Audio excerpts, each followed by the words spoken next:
Everyone's going to be looking at that game at the Etihad as the pick of this weekend's fixtures, but before that, we've got another game between two of the Premier League's unbeaten teams, and it's of course Brighton against Nottingham Forest at the Amex. Forest gave Arne Slot his first taste of defeat last week when they stunned Liverpool at Anfield, and although I keep hearing people say Liverpool were poor, I don't think that was the case. Nuno clearly had a game plan for that trip to Anfield and his players stuck to it brilliantly and fully deserved their win. Forest need to be given a lot more credit for that.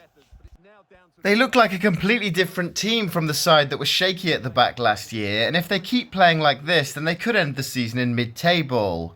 Brighton have looked decent too though. They've taken points off Manchester United and Arsenal already this season, and although they couldn't find a way through against Ipswich last week, they still looked good. I felt Ipswich performed really well in that one. Forest haven't conceded a goal away from home yet, but I think that might change this afternoon. I don't think they'll win at the Amex, but if they play like they did at Anfield, they won't lose either, so I'm going for a draw, 1-1. And the big one at the Etihad is the two huge title contenders, Manchester City against Arsenal. Arsenal went unbeaten against City last season but still fell short in the title race due to City's unreal ability to grind out wins at the end of the season. If Arsenal are to take this title away from the Etihad this year, they'll need to pull themselves as far away from City as they can in the early stages, so they have a bit of a cushion when City inevitably start tearing into that lead.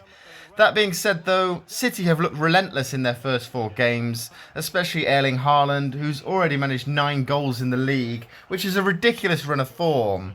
If Arsenal are to get anything from this game, they can't afford to let him have a sniff of goal, because he'll punish them. City have fallen behind in their last 2 home games though, so if Arteta's side can capitalise on them sleeping in the early stages, then we know they'll be harder to break down than Brentford or Ipswich, so that could be the key here. De Bruyne is a doubt for City, which could be a massive boost for Arsenal, but at the same time they'll be without Odegaard. Arsenal haven't hit last year's incredible form yet, but they've still been grinding out wins. That victory at Tottenham last week was a bit of a statement, and no matter what happens here, they will be City's closest title rivals this season.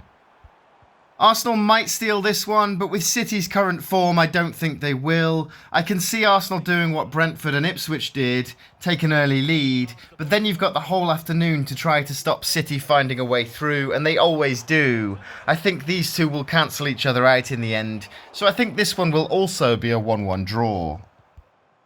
Would you be happy with a draw at the Etihad, Arsenal fans? Let me know in the comments, and please consider subscribing to my channel for more videos like this.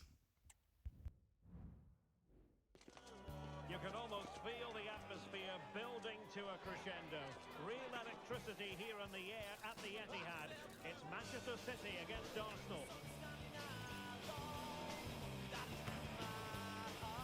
The action is next on EA TV. Hello and welcome. The rain has been lashing down all day long and no end in sight apparently.